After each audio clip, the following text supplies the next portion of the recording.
গল্পের শুরুতে আমরা দেখতে পাই আফগানিস্তান থেকে মাইক ইউএস অ্যাম্বাসিডর ডেভ নামের এক মানুষকে ফোন করে। সে ডেভকে জানায় যে তাদের ঘাঁটির উপর কিছু টেরোরিস্ট আক্রমণ করেছে এবং অনেক মানুষ সেখানে ফেসে আছে। এমনকি তাদের পাঠানো স্পাই ফ্যামিলির ওপরও সেই টেরোরিস্ট আক্রমণ চালিয়েছিল।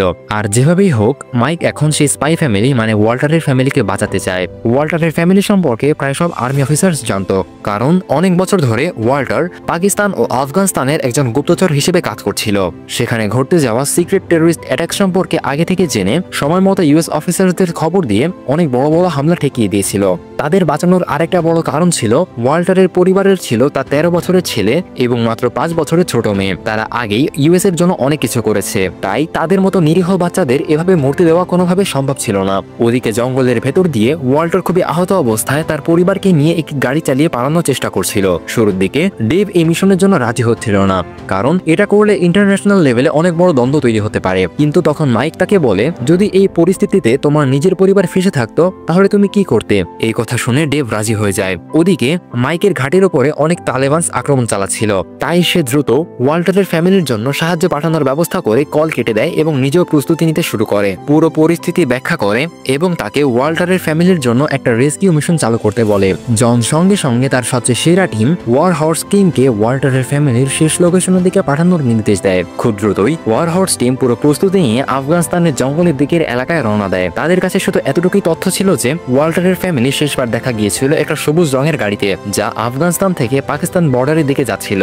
এখন যখন ওয়ার হর্স টিমের চপার আফগানিস্তানের জঙ্গলের কাছে পৌঁছায়, তখনই কাছের এক পাহাড়ে থাকা এক টেরোরিস্ট হঠাৎ তাদের হেলিকপ্টারের উপর আক্রমণ করে। এর ফলে হেলিকপ্টার সম্পূর্ণ আউট অফ কন্ট্রোল হয়ে যায় এবং মাটির দিকে ক্র্যাশ করতে শুরু করে। এই ক্র্যাশ এতটাই ভয়ঙ্কর ছিল যে শুধু একমাত্র সৈনিক মার্কো ছাড়া আর কেউই হেলিকপ্টার থেকে লাফ দিয়ে বাঁচতে পারেনি। মার্কো কোনো রকমে নিজের প্রাণ বাঁচাতে সক্ষম হয়, কিন্তু সবাই হেলিকপ্টার মাটিতে পড়ার সঙ্গে সঙ্গে বিস্ফোরণে মারা যায়। মার্কো নিজেই ছিল ওয়ার হর্স টিমের টিম লিডার। এই হঠাৎ আক্রমণ হওয়ার পরে তার মাথা ঠিকভাবে কাজ করা বন্ধ হয়ে যায়, কিন্তু এখন সে কোনোভাবে নিজেকে সামলে নেয়। তার মনে কোথাও না কোথাও এখন একটা আশা ছিল যে হয়তো তার কোনো টিমমেট এখনো বেঁচে আছে। সে অনেকক্ষণ ধরে বসে বসে কোনো রেসপন্স পাওয়ার অপেক্ষা করে, কিন্তু দুর্ভাগ্যবশত কোনো রেসপন্স আসে না। এই ব্যাপারটা মার্কোর জন্য অনেক কষ্টকর ছিল, কারণ অনেকদিন আর্মিতে থেকে আপনার সাথীরাই একভাবে আপনার ফ্যামিলি হয়ে যায়, আর এখন তার কাছে আর কোনো উপায় ছিল না। তাই সে নিজের কাছে থাকা কমিউনিকেশন ডিভাইসটি ঠিক করে এবং নিজের হেডকোয়ার্টার্সের সঙ্গে যোগাযোগ করার চেষ্টা করে। এতে সবাই জানতে পারে এই অ্যাটাক এবং বাকি সব সোলজার্সের মৃত্যু সম্পর্কে। তারপর মার্কো তাদের বলে স্যাটেলাইটের মাধ্যমে হেলিকপ্টারের ধ্বংসাবশেষের এলাকা ভালোভাবে স্ক্যান করতে, যাতে যদি কেউ জীবিত থাকে তাকে ফিরে পাওয়া যায়। কিন্তু সত্যটা ছিল মার্কোর টিমের আর কেউ বেঁচে ছিল না। এই খবর শুনে মার্কো ভীষণ রেগে যায়, আর ঠিক তখনই সে দেখে কাছের এক খাড়া পাহাড়ের পাশে 3 জন টেরোরিস্ট দাঁড়িয়ে আছে, যাদের মধ্যে একজন তাদের হেলিকপ্টারের দিকে মিসাইল ছুড়েছিল। ওদের দেখেই মার্কোর রাগ তীব্র হয়ে ওঠে। সে তৎক্ষণাৎ নিজের জন্য একটা কভার নেয় এবং তাদের দুজনকে খুব সহজেই মেরে ফেলে, কিন্তু তৃতীয় জন কোনোভাবে নিজেকে বাঁচিয়ে ফেলে এবং নিজের বাকি সঙ্গীদের সাথে যোগাযোগ করে। তখন মার্কোর একসঙ্গে ক্যাস্টেল, যে স্যাটেলাইট থেকে সবকিছু দেখছিল, তাকে সতর্ক হতে বলে। প্রায় 30 থেকে 40 জন টেরোরিস্ট তার দিকে এগিয়ে আসছে তাকে মেরে ফেলার জন্য। ক্যাস্টেল তখন মার্কোকে বলে তাদের ফোর্স পৌঁছানো পর্যন্ত কোথাও লুকিয়ে থাকতে, কিন্তু মার্কো তখন এতটাই রেগেছিল যে সে এই অর্ডার মানতে রাজি হয় না এবং লড়াইয়ের প্রস্তুতি নিতে শুরু করে। এরপর নিজের কমান্ডার জন তার সঙ্গে কথা বলে, কারণ সে মার্কোর মতোই বেস্ট সোলজারকে হারাতে চায়নি। মার্কো সিদ্ধান্ত নেয় এখন টেরোরিস্টদের ওপর অ্যাটাক করবে না, কিন্তু তখন অনেক দেরি হয়ে গেছে। ওই টেরোরিস্টরা ইতিমধ্যে সেখানে পৌঁছে গেছে এবং তাদের নজর পড়ে মার্কোর ওপর। ওরা মার্কোর দিকে ফায়ার করতে শুরু করে, তাই বাধ্য হয়ে মার্কোকেও পাল্টা ফায়ার করতে হয়। সে কয়েকজন টেরোরিস্টকে মেরে ফেলে এবং সেখান থেকে পালাতে শুরু করে। পালাতে পালাতে সে একটা খাড়া পাহাড়ের কাছে গিয়ে লুকিয়ে পড়ে এবং সুযোগ বুঝে ওপর থেকে টেরোরিস্টদের ফায়ার চালাতে থাকে। এতে আরো কয়েকজন টেরোরিস্ট মারা যায়, কিন্তু এখন মার্কোর কাছে খুব অল্প বুলেট বাকি ছিল এবং এই অল্প বুলেট দিয়ে সব টেরোরিস্টকে মারা অসম্ভব ছিল। তাই নিজের প্রাণ বাঁচানোর জন্য মার্কো ওই খাড়া পাহাড়ের নিচে বয়ে যাওয়া নদীতে ঝাঁপ দেয় এবং স্রোতের সঙ্গে ভেসে যেতে থাকে। টেরোরিস্টরা মনে করতে থাকে এত উঁচু থেকে সে নদীতে ঝাঁপ দিয়ে মারা গিয়েছে, তাই তারা মার্কোকে মৃত ভেবে সেখান থেকে চলে যায়। মার্কো কিছুক্ষণ পর নদীর তীরের কাছে জঙ্গলের ধারে উঠে আসে। মার্কো তখন সতর্কতার সঙ্গে এগোতে শুরু করে এবং দূরে সে একটা কার দেখে, যার পাশে কিছু মানুষের লাশ পড়ে আছে, আর সেই গাড়ির ভেতরে ছিল ওয়াল্টারের ফ্যামিলি। ওই টেরোরিস্টরা ওয়াল্টারের পুরো পরিবারকে হত্যা করে ফেলেছিল, শুধু ওয়াল্টার আর তার 6 বছরের কন্যা জোয়া বেঁচে ছিল। ওয়াল্টারেরও অবস্থা খুবই খারাপ ছিল এবং সে শীঘ্রই মারা যাবে বলে মনে হচ্ছিল, কিন্তু মরার আগে ওয়াল্টার মার্কোকে অনুরোধ করে তার মেয়ে জোয়াকে বাঁচাতে। ওয়াল্টারকে বাঁচানো সম্ভব নয়, তাই সে জোয়াকে নিয়ে নিরাপদ স্থান খুঁজতে শুরু করে। জোয়া এতটাই ছোট ছিল যে সে ভাবছিল তার বাবা মা ঘুমিয়ে আছে। ভয় পাবে ভেবে মার্কো সত্যটা তাকে বলে না এবং সরাসরি ইভাকুয়েশন পয়েন্টের দিকে যাওয়ার সিদ্ধান্ত নেয়। অন্যদিকে একটু পরে সব টেরোরিস্ট ওয়াল্টারের কানের কাছে এসে নিশ্চিত হওয়ার চেষ্টা করে যে সত্যি ওয়াল্টার আর তার পরিবার মারা গেছে কিনা। তখন তাদের লিডার রাদামও ছিল।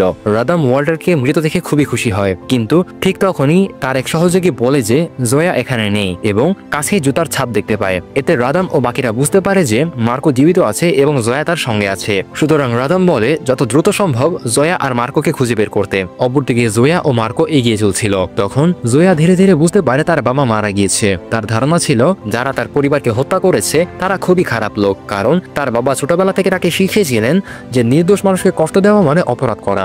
জয়া মার্কোকে পরামর্শ দেয় যে সে যেন তাদেরকে মেরে না ফেলে, বরং তাদেরকে ধরে পুলিশ বা অন্য কোনো কর্তৃপক্ষের কাছে দিয়ে দিতে। মার্কো জয়ার কথাগুলো শুনে বেশ অবাক হয়, তবে সে জয়াকে বোঝায় যে এরা খুবই বিপজ্জনক মানুষ এবং জয়ার জীবন বাঁচাতে হলে তাকে কঠোর হতে হবে, এমনকি প্রয়োজনে তাদেরকে হত্যাও করা হতে পারে। তারা এগোতে থাকে। পথে মার্কো অনেক জায়গায় কিছু ল্যান্ডমাইন ট্র্যাপ দেখে, যা সে খুব সাবধানে ডিসেবল করে এবং জয়াকে সাথে নিয়ে এগিয়ে চলে। মার্কো তখন জয়াকে সতর্ক থাকতে বলে, কারণ এখনো রাদাম আর তার লোকজন তাদের পিছনে লেগে রয়েছে। হঠাৎই মার্কোর চোখে পড়ে কাছের এক খাড়া পাহাড়ের দিকে, যেখানে রাদামের দুইজন লোক দাঁড়িয়ে তাদের খোঁজ করছিল। তখন মার্কো জয়াকে নিচে থাকতে বলে আর নিজে চুপি চুপি উপরে উঠে যায়। খুব নিঃশব্দে এবং দক্ষতার সঙ্গে সে সেই দুজন টেরোরিস্টকে মেরে ফেলে। ওদিকে রাদাম তার লোকজনদের জঙ্গলের প্রতিটি রাস্তায় ছড়িয়ে দিয়েছে, যাতে যেভাবেই হোক মার্কো আর জয়াকে ধরা যায়। কিন্তু মার্কো আর জয়া খুব সতর্কভাবে ধীরে ধীরে এগিয়ে যাচ্ছিল। এক সময় স্কোপ দিয়ে দেখার সময় জয়া একটি টেরোরিস্টকে চিনে ফেলে, যে তার মা বাবা আর ভাইকে হত্যা করেছিল।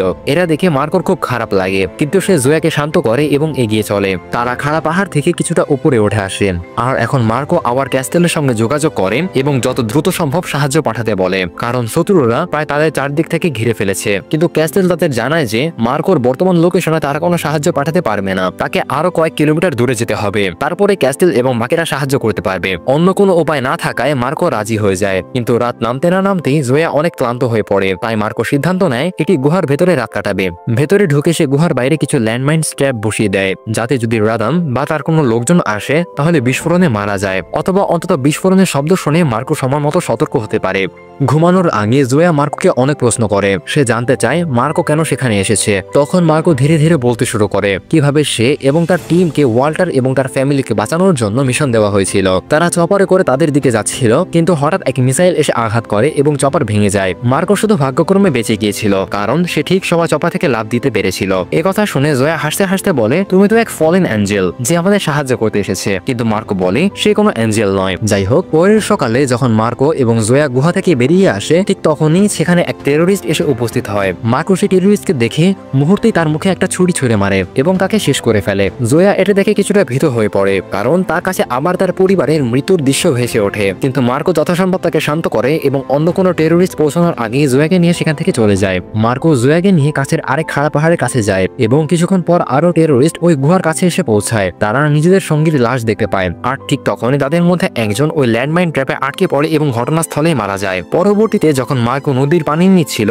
তখন তিনি লক্ষ্য করেন জয়া তাকে ছুরি ছোড়ার চেষ্টা করছে। প্রথমে মার্কো তাকে থামায়, কিন্তু পরিস্থিতি এতটাই সংবেদনশীল ছিল যে কারো কিছু ঘটতে পারে। তাই জয়ার আগ্রহ দেখে মার্কো তাকে ছুরি ছোড়া শেখাতে শুরু করে। কিছুক্ষণের মধ্যে জয়া ছুরি ছোড়ার কাজটা শিখে নেয়। এরপর মার্কো তাকে এগিয়ে নিয়ে চলে। অন্যদিকে রাদামের সঙ্গীরা এখনো সব জঙ্গল জুড়ে ছড়িয়ে আছে এবং নিরন্তরভাবে মার্কো এবং জয়াকে খুঁজছে। কিন্তু মার্কো ও জয়া সতর্কভাবে বিশ্রাম নিচ্ছিল। কিছু সময় পর জয়া হঠাৎ কাঁদতে শুরু করে এবং বলে, ওই খারাপ লোকগুলো আমার বাবা, আমার ভাই এবং আমার মাকে মেরে ফেলেছে। তখন মার্কো তাকে শান্ত করার চেষ্টা করে এবং বলে, বাঁচা এবং মরা এই জিনিসটা চলতেই থাকে, একদিন না একদিন সবাইকে মরতে হয়। তখন জয়া বলে, তাহলে কি আমরা এখানেই মারা যাব?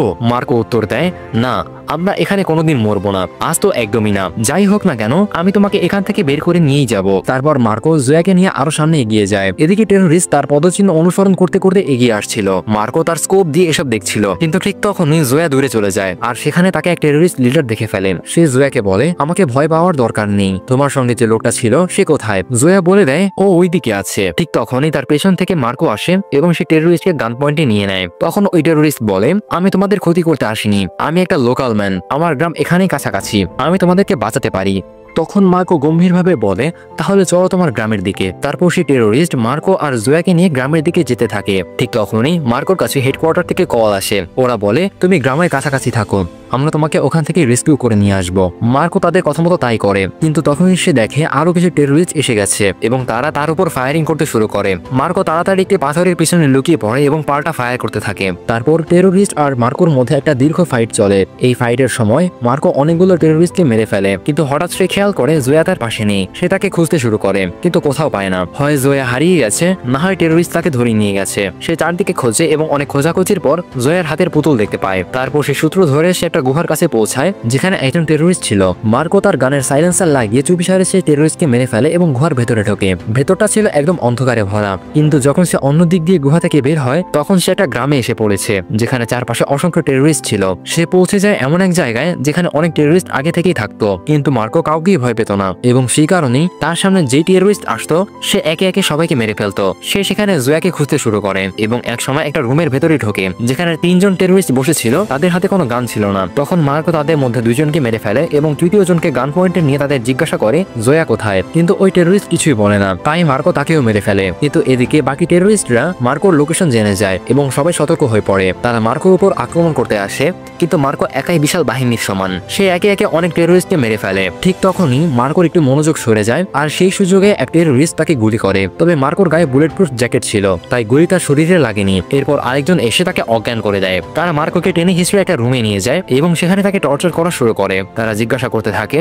তোমাদের লোকদের প্ল্যান কি, তোমাদের সৈনিকরা কোথায় কোথায় আছে? রিচার্ড বলে, আমি কিছুই জানি না, আর জানলেও তোমাদের কিছুই বলবো না। তখন টেরোরিস্ট লিডার বলে, তুমি বলবে যখন তোমার সামনে ওই ছোট্ট মেয়েটিকে নির্যাতন করা হবে তখন তুমি সব স্বীকার করবে। এদিকে দেখা যায় জোয়াকে এক জায়গায় বন্দী করে রাখা হয়েছে। সেখানে এক টেরোরিস্ট তাকে ভয় দেখানোর চেষ্টা করছে, এমনকি তার সঙ্গে খারাপ কাজ করার চেষ্টাও করে। ঠিক তখনই অন্য টেরোরিস্ট আসে জোয়াকে নিয়ে যেতে। অন্যদিকে যেখানে মার্কো ছিল সেখানে ওই টেরোরিস্টদের একজন লিডারও ছিল। ঠিক তখনই মার্কো সুযোগ বুঝে তার হাত খুলে ফেলে এবং টেরোরিস্ট এর গান ছিনিয়ে নেয় এবং তাকে মেরে ফেলে। তারপর মার্কো সেই রুম থেকে বেরিয়ে আসে এবং একে একে সব টেরোরিস্টদের মেরে ফেলতে শুরু করে। যেই তার সামনে আসে রিচার্ড তাকে শেষ করে দেয়। এদিকে আমেরিকান হেডকোয়ার্টার্সের লোকেরা মার্কোর সঙ্গে কন্ট্যাক্ট করার চেষ্টা করে, কিন্তু মার্কো তখন টেরোরিস্টদের মেরে ফেলার কাজে এতটাই বিজি ছিল যে সে কারো কোনো কথার উত্তর দিতে পারে না। মার্কো সেখানে উপস্থিত সব টেরোরিস্টকে মেরে ফেলে আর তারপর জোয়াকে খুঁজতে বের হয়। অবশেষে সে এক জায়গায় জোয়াকে খুঁজে পায় আর তাকে জড়িয়ে ধরে বলে, আমি তোমাকে বলেছিলাম না আমি তোমাকে কখনো একা ছাড়বো না। তারপর সে জোয়াকে কোলে তুলে নিয়ে জঙ্গলের দিকে যেতে শুরু করে,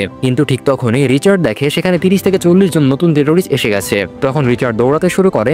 দ্রুতগতিতে সে পাহাড়ের দিকে ছুটে যায়। এখন তার হাতে কোনো গানও নেই। সে এক জায়গায় গিয়ে পড়ে যায়। জোয়া তাকে বলে, আমাদের উপরের দিকে যাওয়া উচিত, কিন্তু রিচার্ড খুব ক্লান্ত হয়ে পড়েছে, তার কাছে কোনো গানও নেই। ঠিক তখনই প্রচুর টেরোরিস্ট সেখানে এসে উপস্থিত হয়। রিচার্ড জোয়াকে শান্ত করে বলে কিছুই হবে না। টেরোরিস্টরাও তার একদম কাছে চলে আসে এবং তাকে মারতে যায়, কিন্তু ঠিক সেই মুহূর্তে পাহাড়ের পেছন থেকে অনেকগুলো আমেরিকান সোলজার হাজির হয়। তারা একে একে সব টেরোরিস্টকে মেরে ফেলতে শুরু করে, কারণ তারা ইতিমধ্যে মার্কোর লোকেশন পেয়ে গিয়েছিল এবং স্যাটেলাইটের সাহায্যে সবকিছু দেখছিল। সব সোলজার মিলে অনেকগুলো টেরোরিস্টকে মেরে ফেলে এবং মার্কো ও জোয়াকে রেস্কিউ করে। তাদের দ্রুত হেলিকপ্টারে তুলে ওখান থেকে নিয়ে যাওয়া হয়। এরপর অনেক সময় কেটে যায়।